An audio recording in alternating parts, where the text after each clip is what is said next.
আসসালামু আলাইকুম। প্রিয় দর্শক, অন্য মঞ্চের আলাপচারিতায় আপনাদের সকলকে আমন্ত্রণ জানাই। বাংলাদেশের জাতীয় সংসদ নির্বাচন ও গণভোটকে ঘিরে অন্তর্বর্তী সরকার ব্যস্ত ছলে বলে কৌশলে হ্যাকে জেতাতে। অন্যদিকে সরকার দুই মিত্র বিএনপি ও জামাত ব্যস্ত কথা আর মাঠের মল্লযুদ্ধে। আবার নির্বাচনী যুদ্ধে দলটি না থাকতে পারলেও ভোটের মাঠে বেশ প্রাসঙ্গিক হয়ে আছে কার্যক্রম নিষিদ্ধ থাকা আওয়ামী লীগের ভোটাররা। বিশেষ করে বিএনপি এবং জামাতে ইসলামী বর্তমানে আওয়ামী লীগের এই এতিম বা অভিভাবকহীন ভোট ব্যাংককে নিজেদের পক্ষে টানার জন্য একটি অদৃশ্য কিন্তু তীব্র প্রতিযোগিতায় লিপ্ত হয়েছে। অবশ্য দলটির শীর্ষ পর্যায় থেকে ভোট কেন্দ্রে না যাওয়ার জন্য নিজেদের কর্মী সমর্থকদের বার্তা দিচ্ছে। প্রশ্ন হলো, নির্বাচনের আগে কি শেখ হাসিনা বা আওয়ামী লীগের পক্ষ থেকে কোনো কর্মসূচি দেওয়া হবে? সূত্রগুলো বলছে, বাংলাদেশের নির্বাচনে দলটির কৌশল ঠিক করতে 4 ফেব্রুয়ারি দলের 9 জন নেতার সাথে বৈঠক করবেন শেখ হাসিনা। তবে দলটি 12 ফেব্রুয়ারি নির্বাচনে কি করবে সেটি নিয়ে চূড়ান্ত সিদ্ধান্ত আসতে পারে ভারতের পররাষ্ট্রমন্ত্রী এস জয়শঙ্করের মার্কিন যুক্তরাষ্ট্র সফর থেকে ফেরার পর। সূত্রগুলো বলছে, জয়শঙ্করের সফরের পরই শেখ হাসিনা ইস্যুতে এমন কিছু সিদ্ধান্ত আসতে পারে যেগুলো বেশ চমক হিসেবে দেখা যাবে। এর মধ্যে আজ 2 ফেব্রুয়ারি বিকেলে কলকাতায় এক প্রকাশনা উৎসবে বক্তব্য দিবেন শেখ হাসিনার ছেলে সজীব ওয়াজেদ জয়। এর মাধ্যমে আওয়ামী লীগ সরকারের পতনের পর প্রথমবারের মতো সরাসরি রাজনৈতিক কর্মসূচিতে উপস্থিত হওয়ার ঘোষণা দিয়েছেন জয়।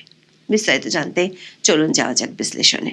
নোবেল বিজয়ী অধ্যাপক ইউনূসের নেতৃত্বাধীন অন্তর্বর্তীকালীন সরকার বাংলাদেশের ত্রয়োদশ জাতীয় সংসদ নির্বাচন ও গণভোট অনুষ্ঠানের ঘোষণা দিলেও দেশটির প্রাচীনতম দল আওয়ামী লীগকে এই প্রক্রিয়া থেকে বাইরে রাখা হয়েছে। সন্ত্রাস বিরোধী আইনের অধীনে দলটির রাজনৈতিক কার্যক্রম সাময়িকভাবে নিষিদ্ধ করার ফলে তারা এবারের নির্বাচনে অংশ নিতে পারছে না। দেশীয় ও আন্তর্জাতিক নানা মহল থেকে এ নিয়ে উদ্বেগ জানালেও অন্তর্বর্তী সরকার আপাতত নিজেদের সিদ্ধান্তে অটল। অনেকে মনে করেন, আওয়ামী লীগের মতো একটি বিশাল জনভিত্তি সম্পন্ন দলকে বাইরে রেখে একটি অংশগ্রহণমূলক এবং গ্রহণযোগ্য নির্বাচন আয়োজন করা অন্তর্বর্তীকালীন সরকারের জন্য যেমন চ্যালেঞ্জের, তেমনি বিরোধী শিবিরের দলগুলোর জন্য এটি এক বিশাল সুযোগের দুয়ার খুলে দিয়েছে। বিশেষ করে বিএনপি এবং জামাত ইসলামী বর্তমানে আওয়ামী লীগের ভোট ব্যাংকে নিজেদের পক্ষে টানার জন্য উঠে পড়ে লেগেছে। কয়েকদিন আগেও যাদের মুখে আওয়ামী লীগ বিরোধিতার জয়গান ছিল, তারা এখন আওয়ামী লীগের সাপোর্টারদের অভয় দিচ্ছেন। 2024 সালের 5 আগস্টের পর থেকে দলটির অধিকাংশ নেতা হয় কারাবন্দী নয়তো আত্মগোপনে রয়েছেন। আর সভানেত্রী শেখ হাসিনা দিল্লি থেকে দলের রাজনৈতিক নিয়ন্ত্রণ নিজের হাতে রেখেছেন। কয়েকদিন আগে দৈনিক প্রথম আলোতে প্রকাশিত এক খবরে বলা হয়, গত 21 জানুয়ারি যুক্তরাজ্যের আওয়ামী লীগের একটি উচ্চ পর্যায়ের প্রতিনিধি দল দিল্লিতে শেখ হাসিনার সাথে সাক্ষাৎ করেছেন। সেই খবরে বলা হয়, শেখ হাসিনা যুক্তরাজ্য আওয়ামী লীগের নেতাদের জানিয়েছেন বর্তমান অন্তর্বর্তী সরকার তাকে দেশে ফিরতে বাধা দিচ্ছে এবং তার বিরুদ্ধে আন্তর্জাতিক অপরাধ ট্রাইব্যুনালের রায়কে রাজনৈতিক প্রতিহিংসা হিসেবে দেখছেন। এই বৈঠকে তিনি সুস্পষ্ট কিছু নির্দেশনা দিয়েছেন, যার মূল লক্ষ্য হলো 12 ফেব্রুয়ারি নির্বাচনী ব্যবস্থাকে চ্যালেঞ্জ করা। তবে সেই নির্দেশনাগুলো কি তা প্রথম আলোর ওই খবরে তুলে ধরা হয়নি। দিল্লির একাধিক সূত্রে আমরা নিশ্চিত হতে পেরেছি, আওয়ামী লীগের 9 নেতাকে দিল্লিতে ডেকেছেন শেখ হাসিনা। আগামী 4 ফেব্রুয়ারি তাদের সাথে বৈঠক হওয়ার কথা রয়েছে। সাবেক স্বরাষ্ট্রমন্ত্রী আসাদুজ্জামান খান কামাল ও সাবেক মন্ত্রী জাহাঙ্গীর কবির নানক এই বৈঠকে থাকবেন। এই 9 নেতা 2 ফেব্রুয়ারি কলকাতা থেকে দিল্লির উদ্দেশ্যে রওনা দিবেন। সূত্রগুলো বলছে, 12 ফেব্রুয়ারি নির্বাচন উপলক্ষে বাংলাদেশে থাকা আওয়ামী লীগের নেতাকর্মীদের উদ্দেশ্যে করণীয় কি হবে তা নিয়ে বৈঠকে আলোচনা হবে। নির্বাচনের তফসিল ঘোষণার আগে শেখ হাসিনা একাধিক বিদেশি সংবাদ মাধ্যমে সাক্ষাৎকার দিয়ে নির্বাচনে অংশ নেওয়ার কথা এবং আওয়ামী লীগের উপর নিষেধাজ্ঞা তুলে নেওয়ার আহ্বান জানিয়েছিলেন। কিন্তু সরকার আওয়ামী লীগকে নির্বাচনে অংশ নিতে না দেয়। এরই মধ্যে শেখ হাসিনা তার দলের নেতাকর্মীদের উদ্দেশ্যে অডিও বার্তায় ভোট বর্জনের বার্তা দিয়েছেন। আওয়ামী লীগের পক্ষ থেকে অনলাইনে no vote no vote campaign চালিয়ে যাচ্ছে। দলটির একাধিক সূত্র বলছে, দলের হাই কমান্ড থেকে এমন বার্তা পেলেও বাংলাদেশের তৃণমূল পর্যায়ে পরিস্থিতি অনেক ভিন্ন। দেশে থাকা অনেক নেতাকর্মী সহ সংখ্যালঘু অনেক ভোটারকে আতঙ্কের মধ্যে থাকতে হচ্ছে। সেক্ষেত্রে তারা যদি ভোট দিতে কেন্দ্রে না যায়, তাহলে নির্বাচন পরবর্তী সময় তাদের উপর জুলুম নির্যাতন হতে পারে। এই মুহূর্তে আওয়ামী লীগের ভোটারদের কনভিন্স করতে বিএনপি এবং জামাত দুই দলই আদা জল খেয়ে নেমেছে। সেই কারণে ঘোষণা দিয়ে ভোট কেন্দ্রে অনুপস্থিত থাকা অনেক আওয়ামী লীগ সমর্থকদের পক্ষে প্রায় অসম্ভব হতে পারে। আবার আওয়ামী লীগের সমর্থকরা ভোট দিতে না গেলে না ভোটের পক্ষে রায় কম পড়তে পারে, এমন আশঙ্কাও আছে দলটির ভিতরে। আওয়ামী লীগের সূত্রগুলো বলছে দলের নেতারা 4 ফেব্রুয়ারি বৈঠকে বিষয়টি শেখ হাসিনার সাথে আলোচনা করবেন। সেক্ষেত্রে ভোট কেন্দ্রে যেতে বাধ্য হওয়া নেতাকর্মী ও সমর্থকদের কৌশল কি হবে সেটিও ঠিক করা হবে দলটির পক্ষ থেকে। দিল্লির একাধিক সূত্র বলছে শেখ হাসিনার 4 ফেব্রুয়ারি বৈঠক করলেও চূড়ান্ত সিদ্ধান্ত আসতে আরো 2-1 দিন সময় লাগতে পারে। 4 ফেব্রুয়ারি মার্কিন যুক্তরাষ্ট্র সফরে যাবেন ভারতের পররাষ্ট্রমন্ত্রী এস জয়শঙ্কর। ভারতের পররাষ্ট্র মন্ত্রণালয়ের সূত্রে বিষয়টি নিশ্চিত হওয়া গেছে। এটি হবে ট্রাম্প প্রশাসনের নতুন পররাষ্ট্রমন্ত্রী মার্কো রুবিওর সাথে তার প্রথম আনুষ্ঠানিক সাক্ষাৎ। এই সফরের আনুষ্ঠানিক মূল এজেন্ডা হলো ক্রিটিক্যাল মিনারেলস মিনিস্ট্রিয়াল বা গুরুত্বপূর্ণ খনিজ সম্পদ বিষয়ক বৈঠক। তবে এর আড়ালে বাংলাদেশের রাজনৈতিক সংকট হবে অন্যতম প্রধান আলোচনার বিষয়। জয়শঙ্কর ওয়াশিংটনে মার্কো রুবিওর কাছে বাংলাদেশের বর্তমান অন্তর্বর্তীকালীন সরকারের কর্মকাণ্ড এবং 12 ফেব্রুয়ারি নির্বাচনের গ্রহণযোগ্যতা নিয়ে ভারতের উদ্বেগের কথা তুলে ধরতে পারেন, এমন ইঙ্গিত পাওয়া গেছে দিল্লিতে মার্কিন রাষ্ট্রদূত এবং ট্রাম্পের বিশেষ দূত সার্জিও গোরের সাথে এস জয়শঙ্করের বৈঠকের পর। গত 29 জানুয়ারি নয়াদিল্লিতে এই বৈঠকটি অনুষ্ঠিত হয়। বৈঠক পরবর্তী টুইট এবং বিবরণে প্রতিরক্ষা, বাণিজ্য এবং খনিজ সম্পদের কথা উল্লেখ থাকলেও কূটনৈতিক সূত্রগুলো নিশ্চিত করেছে দক্ষিণ এশিয়ার আঞ্চলিক নিরাপত্তা এবং বিশেষ করে বাংলাদেশের আসন্ন নির্বাচন নিয়ে সেখানে বিস্তারিত আলাপ হয়েছে। জয়শঙ্কর সার্জিও গোরকে এই বার্তা দিয়েছেন বাংলাদেশের চরমপন্থী শক্তির উত্থান ঠেকাতে একটি স্থিতিশীল গণতান্ত্রিক প্রক্রিয়া প্রয়োজন, যেখানে সকল পক্ষের অবস্থান নিশ্চিত হয়। ট্রাম্প প্রশাসনের সংখ্যালঘু সুরক্ষার প্রতি আগ্রহ এবং বাংলাদেশে হিন্দুদের উপর কথিত হামলার বিষয়গুলো এই আলোচনায় স্থান পেয়েছে।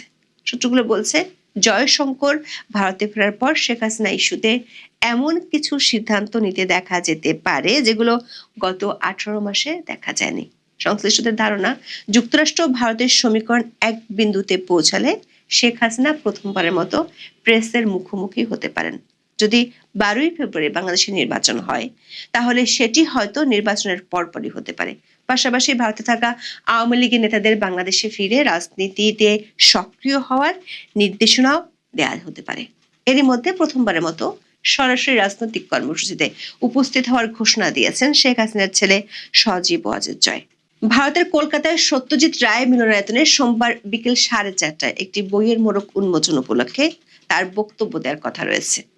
সাবেক সংসদ সদস্য স্বপন দাশগুপ্তের সঞ্চালনায় সোমবার যে অনুষ্ঠানে জয়ের বক্তব্য দেওয়ার কথা রয়েছে সেখানে ভারতের একাধিক রাজনৈতিক নেতাও অংশ নেবেন বলে আয়োজকরা জানিয়েছেন। 2024 সালের 5ই আগস্ট শেখ হাসিনা ভারতে আশ্রয় নেওয়ার পর গণমাধ্যম ও সোশ্যাল মিডিয়ায় সক্রিয় উপস্থিতি থাকলেও আওয়ামী লীগের কর্মসূচিতে সজীব ওয়াজেদকে সেভাবে দেখা যায়নি।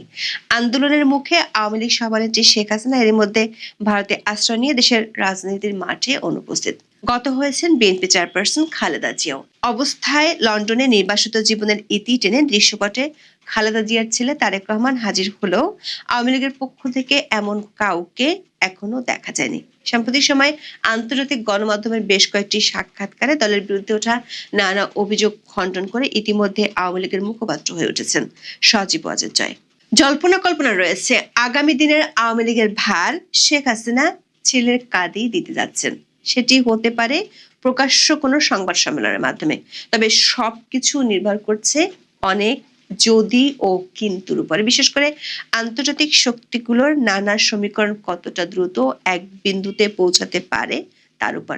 সেটি হলে খুব শিগগিরই বেশ কিছু নাটকীয়তা অপেক্ষা করছে বাংলাদেশের রাজনীতিতে। এখন এই পর্যন্ত একটু স্বাচ্ছন্দ্য চাই, আরো একটু সুস্থভাবে বাঁচতে চাই। তো এখন 5 আগস্টের পট পরিবর্তনের পর বাংলাদেশের সমাজ, অর্থনীতি, রাজনীতি, এই যে 3টা বিষয়কে যদি আপনি একটু দেখেন, আসলে কি আমরা 5 আগস্টের পরে এটাতে কোনো উন্নতি করেছি কিনা? যদি আপনি সমাজ দেখেন, সমাজে ভাঙন তৈরি হয়েছে, মানুষে মানুষে হানাহানি, মানুষে মানুষে হিংসা, মানুষের মধ্যে যে একটা ভ্রাতৃত্ব বোধ সেটা কিন্তু এখন আর সমাজে সেইভাবে নেই। আওয়ামী লীগকে বিএনপি দেখতে পারে না, বিএনপিকে আওয়ামী লীগ দেখতে পারে না। আপনি যদি কোনো একটা পার্টিকুলার থানাকে হিসাব করেন, যেমন নাঙ্গলকোট থানা, আমি যেই থানার মানুষ, এইখানে বর্তমানে 36টি মামলা, মিথ্যা মামলা দেওয়া হয়েছে। তার মধ্যে শত শত মানুষ আসামি। যেই লোক গত 5-7 বছরে বাংলাদেশে আসেনি, সেই লোকটাও আসামি। এখন দেখেন, সমাজে আপনি বিদেশে থেকে বাংলাদেশে গিয়ে মামলা করছেন, অথবা বাংলাদেশে থেকে বিদেশের বিরুদ্ধে মামলা করছেন, অথবা দেশে থেকে দেশের মানুষের বিরুদ্ধে মামলা করছেন। এই যে মিথ্যা মামলা, যেমন নাঙ্গলকোটে একটা ঘটনা ঘটেছিল। ঘটনাটা কি? নাঙ্গলকোট থানায় বাড়ি কালু চেয়ারম্যান নামে একজন চেয়ারম্যান, শামসুদ্দিন কালু। এই শামসুদ্দিন কালু নাঙ্গলকোট থানার, নাঙ্গলকোট উপজেলা চেয়ারম্যান ছিলেন, আওয়ামী লীগের নেতা ছিলেন, একসময় পৌরসভার চেয়ারম্যান ছিলেন, এবং একসময় ইউনিয়ন পরিষদের চেয়ারম্যানও তিনি ছিলেন। তো শেখ হাসিনা চলে যাওয়ার পর, পট পরিবর্তন হওয়ার পরে 5 আগস্টে তার বাড়িটি আক্রমণ হয়। তার বাড়িটি যারা লুট করতে যায়, তাদের একজন, কালু পরিবারের কেউই কিন্তু ওই জায়গায় ছিল না, এবং থাকার কোনো অবস্থাও ছিল না। তারা যখন চুরি করতে যায়, হেমার পড়ে একজনের মাথা ফেটে যায়, পরবর্তীতে সে মারা যায়।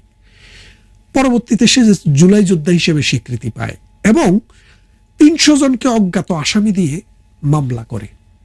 এই মামলায় কদিন পরে পরে একজন মানুষকে ধরে তার কাছ থেকে বড় অঙ্কের টাকা আদায় করে। এই যে সামাজিক যে বৈকল্য, অর্থাৎ সমাজে মানুষে যে একটা বন্ধন, সেই বন্ধনটা কিন্তু ছিঁড়ে গেছে। নাঙ্গলকোটে এই পর্যন্ত কয়েকশো মানুষ গ্রেপ্তার হয়েছে, কেউ কেউ জামিন পেয়েছে, কেউ কেউ এখনো অন্ধকার প্রকোষ্ঠে বন্দী অবস্থায় আছে।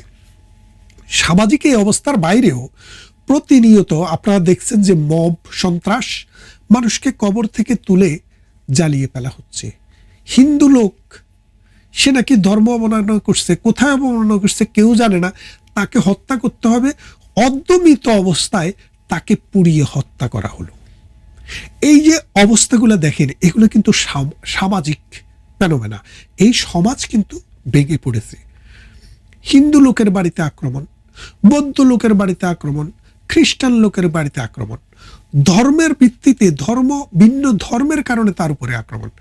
এই যে সামাজিক ভাঙন। তারপরে আসেন অর্থনীতিতে আমাদের গত 10 বছর স্থিতি অবস্থা ছিল মিনিমাম 7, ম্যাক্সিমাম 7.5।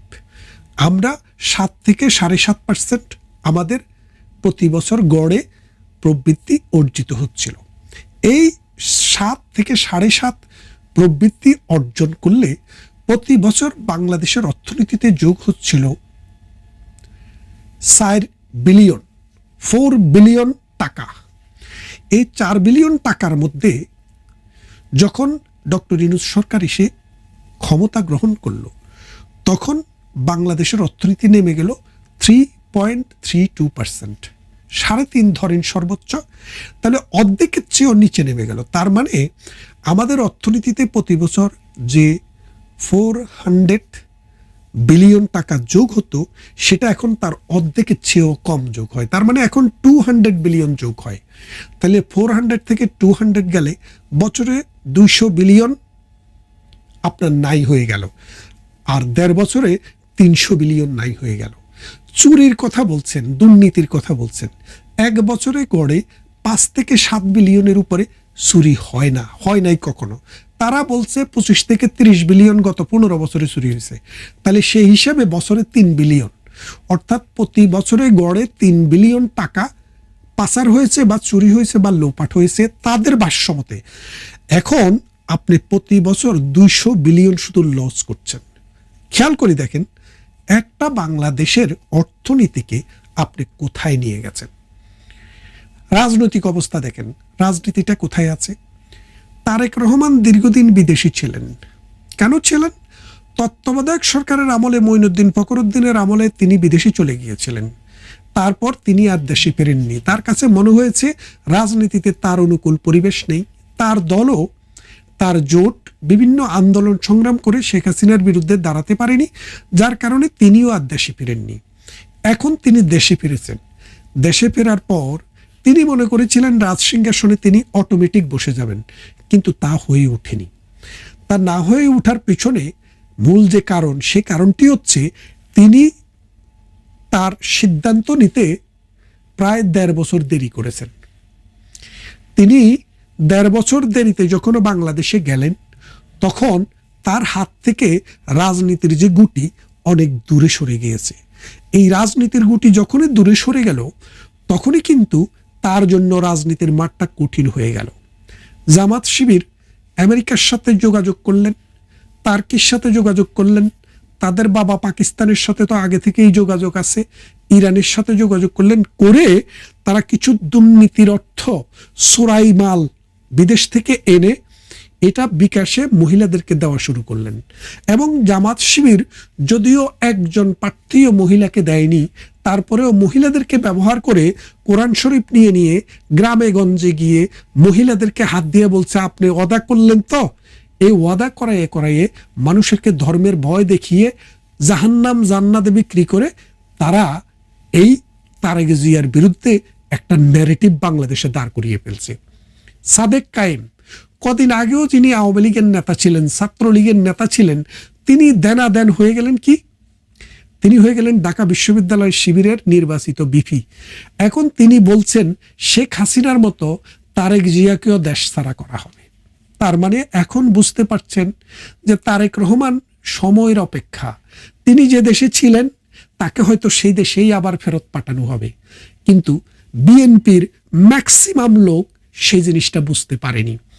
না পারার ফলে যখন আওয়ামী লীগকে রাজনৈতিকভাবে কর্মকাণ্ড নিষিদ্ধ করা হয়, তখন বিএনপির মহাসচিব জনাব ফখরুল ইসলাম, প্রফেসর ফখরুল ইসলাম আলমগীর বলেছিলেন যে আমার আত্মা আজকে সন্তুষ্ট, কারণ যে আওয়ামী লীগ আমাদেরকে নির্যাতন করেছে, নিপীড়ন করেছে, সেই আওয়ামী লীগ আজ বাংলাদেশের রাজনীতিতে নিষিদ্ধ। তাহলে খেয়াল করে দেখেন, আওয়ামী লীগ যখন নিষিদ্ধ হলো, আপনারা চৈত্র মাসে জুটগা বাতাস দেখছেন না? এইভাবে ঘুরে। এই ঘোরার কারণ হলো, কোনো একটা জায়গা যখন বাতাস শূন্য হয়ে যায় প্রচন্ড গরমের কারণে, তখন চারদিক থেকে বাতাস এই জায়গাটা দখল করার চেষ্টা করে। আর যে সময়টা ঘুরতে থাকে এই সময়টা পর্যন্ত দখল হয় না। যখন দখল হয়ে যায় তখন ওই জুটকা বাতাসটা আর থাকে না। এটাই কিন্তু সমুদ্রে কিন্তু ঘূর্ণিঝড় এইভাবেই উঠে। এখন খেয়াল করে দেখেন, বাংলাদেশে আওয়ামী লীগের মতো বিশাল একটা জনগোষ্ঠী, বিশাল একটা দলের শূন্য স্থান, যে তাদেরকে রাজনীতি করতে দেওয়া হচ্ছে না। এর ফলে কি হচ্ছে? মৌলবাদী শক্তি আওয়ামী লীগের জায়গা দখল করার চেষ্টা করছে, সাম্প্রদায়িক শক্তি আওয়ামী লীগের জায়গা দখল করার চেষ্টা করছে। যারা প্রো বাংলাদেশ আওয়ামী লীগ, তারা এন্টি বাংলাদেশ সেন্টিমেন্টাল লোকেরা বাংলাদেশের রাজনীতি দখল করার চেষ্টা করছে। মানে বিশিষ্টরা সমাজে এখন নেই, অবশিষ্টরা এখন সমাজে বিশিষ্টের স্থান দখল করছে। এখন খেয়াল করে দেখেন, অবশিষ্টরা যখন সমাজে বিশিষ্ট হয়ে যায়, তখন সেই সমাজের ধ্বংস কিন্তু অনিবার্য। কেন অনিবার্য? আপনি খেয়াল করে দেখেন, আইয়ুবের আমলে একবার টিচাররা ধর্মঘট করেছিল। টিচাররা যখন ধর্মঘট করে, তখন ম্যাট্রিক পরীক্ষা, এন্ট্রেন্স পরীক্ষা, ওই এন্ট্রেন্স পরীক্ষার সময়ে টিচাররা গার্ড হিসেবে আসতেছে না, তখন মালি মেথর হইতে শুরু করে স্কুলের দপ্তরি থেকে শুরু করে যারা আছে তাদেরকে গার্ড হিসেবে নিয়োগ করে পরীক্ষায়। তো এক ছেলে দেখে দেখে তার পরীক্ষা প্রায় শেষের দিকে তার নাম, বাপের নাম, তারপরে রেজিস্ট্রেশন নাম্বার, এগুলো দেখে দেখে সে পরীক্ষার খাতা ঠিক করছিল। এমন সময় এক গার্ড এসে তাকে ধরে বলল, হাতে নাতে ধরা, নকল করে লিখছে, সেই জন্য তাকে এক্সপেল করা হলো। তো এক্সপেল পেপারের সাথে তার ওই এডমিট কার্ডটা যখন জয়েন করে দিল, তো ম্যাজিস্ট্রেটের কাছে যাওয়ার পরে ম্যাজিস্ট্রেট বলল, নকলটা কোথায়? কই যে এই যে দেখেন। বলে যে এটা তো নকল না, এটা তো তার রেজিস্ট্রেশন কার্ড, এটা দেখে লিখতে হয়। তাহলে আপনি বোঝেন, এটা যে রেজিস্ট্রেশন কার্ড, এটা বোঝার ক্ষমতা কিন্তু এই মূর্খের নাই। এখন বাংলাদেশে যা চলছে, রাজনীতির নামে যারা বাংলাদেশটাকে ধর্ষণ করছে, তারা আসলে ওই মূর্খ দপ্তরির কায়দায় বাংলাদেশটাকে চালানোর চেষ্টা করছে। এই চেষ্টার ফলে তারেক রহমানেরা খুবই আনন্দিত হয়েছিলেন, কিন্তু এখন দেখা যাচ্ছে তারেক রহমানদের বারাবাতে ছাই দিয়েছে। এই ছাই দেওয়ার পর তারেক রহমানকে উদ্ধার করতে হলে, বিএনপিকে উদ্ধার করতে হলে এবার আবার ওই আওয়ামী লীগকে লাগবে। কারণ সাম্প্রদায়িক শক্তি ধর্মকে ব্যবহার করে। সাম্প্রদায়িক শক্তির দুইটা জায়গায় তাদের শক্তি, একটা হলো ধর্মকে তারা বিক্রি করতে পারে, বেহেশতের টিকিট বিক্রি করতে পারে, কোরআন হাদিস তারা বিক্রি করতে পারে, আর একটা হলো জনগণ, তাদের জনগণ। আর আওয়ামী লীগ বিএনপির শক্তি হলো একটা, সেটা হলো জনগণ। এখন জনগণের মাথার উপরে যখন ধর্মের বাঘ এসে হানা দেয়, তখন কিন্তু তাদের দুই রকমের শক্তি আর আপনার এক রকমের শক্তি। এখন বিএনপি যদি সেটা বুঝতে পারে, সেটা অনুধাবন করতে পারে, বহুমাত্রিক রাজনৈতিক চিন্তা চেতনার পক্ষে যদি তারা যদি মতামত দেয়, বহুমাত্রিক রাজনৈতিক পথে যদি তারা হাঁটে, তাহলে তাদের ভবিষ্যৎ আছে। তা না হলে 2 দিন পরে হোক, 2 বছর পরে হোক, 5 বছর পরে হোক, এই দেশে রাজনীতি থাকবে দুইটি, একটি আওয়ামী লীগ, একটি এন্টি আওয়ামী লীগ। সেখানে বিএনপির কোনো জায়গা আর থাকবে না, কারণ বিএনপির জায়গাটি নিয়ে নিবে জামাতে ইসলামী। কেন বলছি? সাম্প্রতিক বিএনপির একটি ছেলে লন্ডনে থাকে, গত 10-15 বছর থেকে সে বিএনপি করে জানি, সে পোস্টাল ভোট দিল জামাতকে। তুই জিজ্ঞেস করলাম কেন? আসলে আমি বুঝতে পারি নাই। তার মানে বিএনপির অসংখ্য নেতা এবং কর্মী রয়েছে যারা জামাতকে ভোট দেওয়া আর বিএনপিকে ভোট দেওয়ার মধ্যে খুব বেশি তফাৎ মনে করে না। না মনে করার কারণ, তারা মনে করে এই দেশে জামাতের সৃষ্টি বিএনপির মাধ্যমে, লালন পালন বিএনপির মাধ্যমে, এবং এদের বেড়ে উঠাও বিএনপির মাধ্যমে। সুতরাং বিএনপি যে আদর্শকে ধারণ করে, জামাতও ঠিক একই আদর্শকে ধারণ করে। সুতরাং জামাত বেঁচে থাকলে বিএনপির বেঁচে না থাকলেও কিছু আসে যায় না। এইরকম ভাবার মতো একটা বিশাল অঙ্কের জনগোষ্ঠী বিএনপির ভিতরে আছে। কিন্তু যারা সরাসরি বিএনপি, ছাত্রদল, জাতীয় দল, মানে ছাত্রদল বা যুবদল, শ্রমিক দল, এইরকম ডাইরেক্ট রাজনীতি করে এসছে, তাদের সাথে পার্টির একটা অ্যাপিলেশন থাকার কারণে একটা আত্মিক সম্পর্ক আছে। কিন্তু জনগোষ্ঠী যারা বিএনপিকে ভোট দেয় এমটি আওয়ামী লীগ হিসেবে, তাদের কাছে আওয়ামী লীগ বিএনপি যেমন, জামাতও তেমন। এখন তারেক জিয়ার জন্য এই জায়গাটা তৈরি করা, মানুষের কাছে দেওয়া খুবই ইম্পর্টেন্ট, যে জামাত আর বিএনপি ভোট দেওয়া এক জিনিস নয়, এবং তাদের নীতি আদর্শ এক নয়, এবং বিএনপির সাথে জামাতের সম্পর্কের যে ব্যবধান, সেটা যোজন যোজন। এটা যদি না পারেন, সাদেক কাইম যেভাবে বলেছেন বিএনপিকে তাড়ানো হবে, তারেক রহমানকে তাড়ানো হবে, সেটা হয়তো বেশি দূরে নয়। কারণ সাদেক কাইমেরা এমনও বলছেন, আমরা ভিতরে ভিতরে শুনছি, তারা বিশ্বাস করে তারেক রহমান বিদেশি নাগরিক, এবং তারা যথাসময়ে এটা নিয়ে আসবে সুপ্রিম কোর্টে, এবং সেখান থেকে তারেক রহমান নির্বাচিত হলেও তার সদস্যপদ বাতিল হয়ে যেতে পারে, এবং সেই ক্ষেত্রে তিনি চাইলেও প্রধানমন্ত্রী হইতে পারবেন না। এই রকম পথে তারা আগাচ্ছে। আমরা জানি না বিএনপি সেটার কি সুরাহা করেছে। এখন বিষয়টা দেখেন, এখানে দুইটি ইস্যু। একটি ইস্যু হলো তারেক রহমান আসলে বিদেশি নাগরিক ছিল কিনা, আর দ্বিতীয় ইস্যুটি হচ্ছে তারেক রহমান বিদেশি নাগরিক যদি থেকে পরবর্তীতে সেটা ছেড়েও দেন, সেটা নির্বাচনী হলফনামায় প্রকাশ করেছিল কিনা। এই দুইটার কোনোটাই যদি ইয়েস হয় বা নো হয়, তাহলে কিন্তু কনসিকুয়েন্সটা গ্রেভ হবে। আসুন, বিএনপির শুভ বুদ্ধির উদয় হোক, বাংলাদেশের মানুষেরও শুভ বুদ্ধির উদয় হোক। বিএনপি অন্তত এই কথা ভাবুক যে এই দেশে, এই সমাজে, এই রাষ্ট্রে অসাম্প্রদায়িক এবং গণমানুষের রাজনীতি করতে হলে সেটা ধর্মের ভিত্তিতে হবে না, জামাত দিয়ে হবে না, স্বাধীনতা বিরোধীদেরকে দিয়ে হবে না। এই সমাজ, এই রাষ্ট্র বাংলাদেশের স্বাধীনতার পক্ষের মানুষকে সাথে নিয়েই করতে হবে। তা না হলে দেশ, জাতি, সমাজ এবং রাষ্ট্র সবকিছুই ধ্বংসের দ্বার প্রান্তে গেছে, ধ্বংসে পতিত হবে। কথা হবে অন্য কোনো ভিডিওতে।